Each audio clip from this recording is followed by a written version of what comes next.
Hello friends, good afternoon. आप सभी ने हमारे पास वीडियो में साइकोलॉजी या सेल के बारे में पढ़ा है।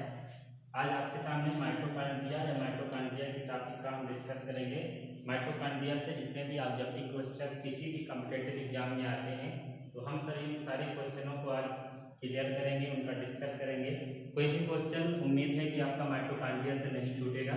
माइटोकॉन्ड्रिया क्या है, ठीक है, इन सारी संरचना क्या है, इनका कार्य क्या है, इनमें कौन कौन सी चीज़ें पाई जाती हैं, कितनी माइटोकॉन्ड्रिया किस कोशिका में पाई जाती है, ये सारी चीज़ें डिस्कस की जाएंगी और आप एक एक करके समझेंगे कि माइटोकॉन्ड्रिया क्या है। आइए समझते हैं कि सबसे पहले माइटोकॉन्ड्रिया है क्या। तो माइटोकॉन्ड्रिया को आप पहले से जानते हैं, ये एक सेल ऑर्गेनेल्स है, कोशिकांग है, जो दो झिल्लियों का बना होता है। दो झिल्लियों का बना होने का अर्थ ये है कि कुछ कोशिकांग हमारे कोशिका के अंदर बिना मेम्ब्रेन के होते हैं, कुछ एक झिल्ली के बने होते हैं तथा कुछ कोशिकांग दो झिल्लियों के बने होते हैं। अगर हम माइटोकॉन्ड्रिया की बात करेंगे तो ये दो झिल्लियों का बना हुआ कोशिकांग है, डबल मेम्ब्रेनस स्ट्रक्चर में पाया जाता है। माइटोकॉन्ड्रिया एक ग्रीक वर्ड है। माइटोकॉन्ड्रिया माइटो मीन्स होता है माइटोस तथा कॉन्ड्रिया मीन्स होता है कॉन्ड्रियान। माइटोस मीन्स होता है फिलामेंटस तथा कॉन्ड्रियान मीन्स होता है ग्रेन्यूल्स। तो अगर हम पूरे माइटोकॉन्ड्रिया के नाम को ही ग्रीक वर्ड से क्लियर करें तो इसका अर्थ होगा फिलामेंटस ग्रेन्यूल्स, यानी कोशिका के अंदर बेलनाकार या रॉड शेप तथा दानेदार संरचना पाई जाएगी, इसी को हम माइटोकॉन्ड्रिया कहते हैं। तो माइटोकॉन्ड्रिया आपको इतनी बातें क्लियर हुई कि ये दो मेम्ब्रेन का बना हुआ एक कोशिकांग है, जिसका अर्थ होता है बेलनाकार तथा दानेदार संरचना वाला। ये हमारी कोशिका द्रव में फैला रहता है। आपको कोशिका फर्स्ट वीडियो लेक्चर में समझाई गई थी। तो आइए हम इसकी हिस्ट्री या डिस्कवरी के बारे में देखें। खोज के बारे में अगर हम देखें तो इसकी खोज किसने की थी, कब की थी, ये सारी चीजें डिस्कस की जाएंगी। सबसे पहले माइटोकॉन्ड्रिया की अगर हम बात करें तो एक साइंटिस्ट है जिनका नाम है कोलिकर। कोलिकर ने इसे इंसेक्ट मसल्स यानी कीट के पेशियों में, कोलिकर एक साइंटिस्ट हैं जिन्होंने इसे इंसेक्ट मसल्स यानी कीट की पेशियों में देखा था और इसका नाम दिया था बायोब्लास्ट। ठीक है, आपसे पूछा जा सकता है कि बेटा ये बताइए कि आपका यानी इंसेक्ट मसल्स में आपसे पूछा जाएगा कि फर्स्ट डिस्कवरी ऑफ सेल, तो आप कहेंगे Kolliker is the first discover of cell and name क्या दिया इन्होंने, सार्कोसोम।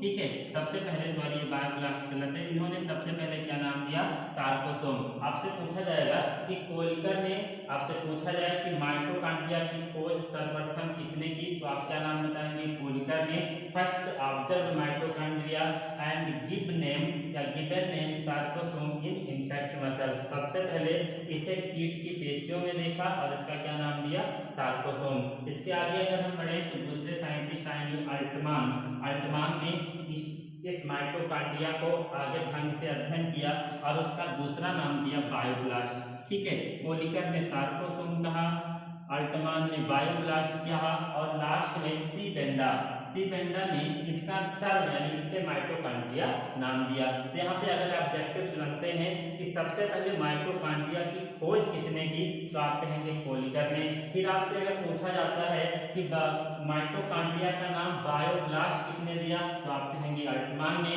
और फिर आपसे पूछा जाता है कि माइटोकॉन्ड्रिया का माइटोकॉन्ड्रिया नाम किसने दिया, तो आप कहेंगे माइटोकॉन्ड्रिया का माइटोकॉन्ड्रिया नाम दिया सी बेंडा ने। इस प्रकार माइटोकॉन्ड्रिया के तीन नाम है, सार्कोसोम, बायोब्लास्ट और mitochondria. Sarcosome name given by Kolliker, bioblast name given by Altmann and mitochondria is also known as, यानी उसका नाम दिया सी बेंडा ने। ठीक है, इसके अलावा अगर हम देखें तो किस कोशिका में या कहां पर माइटोकॉन्ड्रिया एब्सेंट है, नहीं पाई जाती है, इसकी अगर हम चर्चा करें तो आप देख सकते हैं सामने आपके लिखा हुआ है इन प्रोकैरियोट्स। आप जानते भी हैं in prokaryotes double membranous structures of cell organelles is absolutely absent. किसी भी प्रोकैरियोटिक कोशिका में दो झिल्लियों के बने हुए कोई भी कोशिकांग नहीं पाए जाते, पूर्णतः अनुपस्थित होते हैं। ये बात आपको पहले से भी पता है। तो इस प्रकार से चाहे माइटोकॉन्ड्रिया हो, चाहे गाल्गी कायम हो, चाहे लाइसोसोम हो, चाहे अंतःपृथ्वी जालिका हो, ये सारी संरचनाएं प्रोकैरियोटिक कोशिका में नहीं पाई जाती हैं। मैच्योर आरबीसी ऑफ मैमल, ठीक है। मैच्योर आरबीसी यानी परिपक्व RBC, RBC means red blood corpuscles, mature यानी पूर्ण विकसित आरबीसी ऑफ मैमल। अगर हम स्तनधारियों की आरबीसी की बात करेंगे तो इसमें भी माइटोकॉन्ड्रिया नहीं पाई जाती, लेकिन दो एक्सेप्शन यहाँ पे भी हैं, कैमल एंड लामा। एक्सेप्शन क्या है? कैमल एंड लामा, इन दोनों में आरबीसी भी पाई जाती है। यानी कैमल एंड लामा के आरबीसी में केंद्रक पाया जाता है और केंद्रक के कारण माइटोकॉन्ड्रिया भी उनमें उपस्थित होती हैं। तीसरा आपका है ऑब्लिगेट एनारोब्स, किसी भी ऑब्लिगेट एनारोब्स में भी माइटोकॉन्ड्रिया नहीं पाई जाती। चौथा आपका है स्लीप ट्यूब्स, यानी स्लीप ट्यूब्स भी कुछ ऐसे जीव हैं जिनमें माइटोकॉन्ड्रिया नहीं पाई जाती। तो एक बार दोबारा हम इसकी चर्चा करेंगे। एब्सेंट यानी किसमें माइटोकॉन्ड्रिया नहीं पाई जाएगी? प्रोकैरियोटिक्स, किसी भी प्रोकैरियोटिक्स जीवों में माइटोकॉन्ड्रिया नहीं पाई जाएगी। मैच्योर आरबीसी या मैमल्स, किसी भी स्तनधारियों के मैच्योर आरबीसी में माइटोकॉन्ड्रिया नहीं पाई जाएगी। दो को छोड़कर कैमल और लामा को ऑब्लिगेट एनारोब्स में भी माइटोकॉन्ड्रिया नहीं पाई जाएगी और स्लीप ट्यूब्स में भी माइटोकॉन्ड्रिया नहीं पाई जाएगी। अगर हम नंबर ऑफ माइटोकॉन्ड्रिया की बात करें, नेक्स्ट टॉपिक में अगर हम बात करते हैं नंबर ऑफ माइटोकॉन्ड्रिया यानी कितनी माइटोकॉन्ड्रिया किस कोशिका में पाई जाए, तो इसका अर्थ क्या है? More busy cells greater number of mitochondria, यानी जितनी बिजी कोशिकाएं हैं जो अधिक कार्य करती हैं उनमें सर्वाधिक नंबर में माइटोकॉन्ड्रिया पाया जाएगा। एग्जांपल यानी अर्थ क्या है?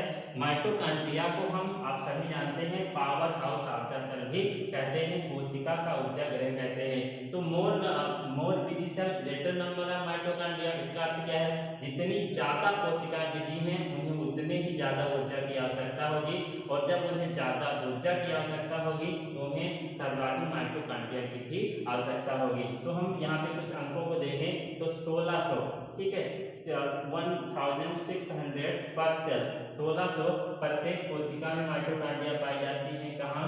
ह्यूमन लीवर सेल्स, ठीक है, जिसे हम कुफर कोशिकाओं के नाम से भी जानते हैं। कुफर कोशिकाओं में प्रत्येक कोशिका में कम से कम 1600 माइटोकॉन्ड्रिया पाई जाती हैं।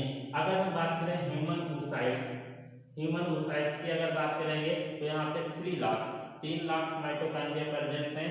5 लाख इंसेक्ट मसल्स में भी माइटोकॉन्ड्रिया पाई जाती हैं। इस प्रकार से जितनी कोशिकाएं जितनी बिजी हैं उस प्रकार से उनमें उतनी माइटोकॉन्ड्रिया पाई जाती है। 1600 माइटोकॉन्ड्रिया ह्यूमन लीवर में, 3 लाख ह्यूमन oocytes में, ठीक है। अगर हम आगे बात करें तो एंजाइम की अगर हम बात करेंगे तो एंजाइम से पहले हम माइटोकॉन्ड्रिया का स्ट्रक्चर समझते हैं। माइटोकॉन्ड्रिया, ठीक है, अब माइटोकॉन्ड्रिया का अगर स्ट्रक्चर समझें तो ये दो परतों से मिलकर बना है, एक आउटर परत, ठीक है, आउटर लेयर, और दूसरा इसका होगा इनर मेम्ब्रेन, एक आउटर मेम्ब्रेन और दूसरी इनर मेम्ब्रेन,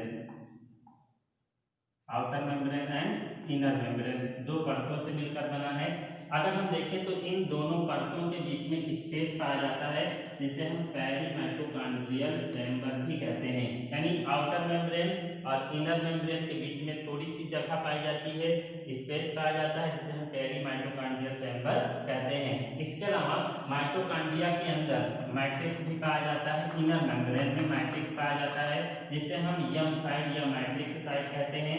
जबकि जो सी साइड का आती है साइटोप्लाज्मिक साइड, यानी ये संरचना साइटोप्लाज्म यानी कोशिका के तरफ साइटोप्लाज्म के तरफ पाई जाएगी। माइटोकॉन्ड्रिया की इनर मेम्ब्रेन स्थान पे फिंगर लाइक प्रोजेक्शन बनाती है जिसे हम क्रिस्टी कहते हैं। क्रिस्टी इस माइटोकॉन्ड्रिया के इनर मेम्ब्रेन की स्पेस को बढ़ाती है। क्रिस्टी के ऊपर बहुत सारे टेनिस के रॉकेट लाइक संरचनाएं पाई जाती हैं जिन्हें हम ऑक्सीसोम्स या F0 F1 पार्टिकल के नाम से भी जानते हैं। तो इस प्रकार दो तीन बातें और भी यहाँ पे समझेंगे। माइटोकॉन्ड्रिया के सबसे ज्यादा एंजाइम मैट्रिक्स में पाए जाते हैं। यहाँ पर टोयल्स को एंजाइम और 15 यानी 50 एंजाइम, टोयल्स को एंजाइम और 50 enzyme presence in matrix region of mitochondria, यानी माइटोकॉन्ड्रिया के अंदर मैट्रिक्स रीजन में 12 कोएंजाइम और 50 एंजाइम पाए जाते हैं। केवल एक एंजाइम को छोड़कर जो पाइरुवेट यानी हम कह सकते हैं जो हमारे पेरीमाइटोकॉन्ड्रियल चैम्बर में पाया जाता है इसे कहते हैं succinate dehydrogenase. Succinate dehydrogenase enzyme, succinate dehydrogenase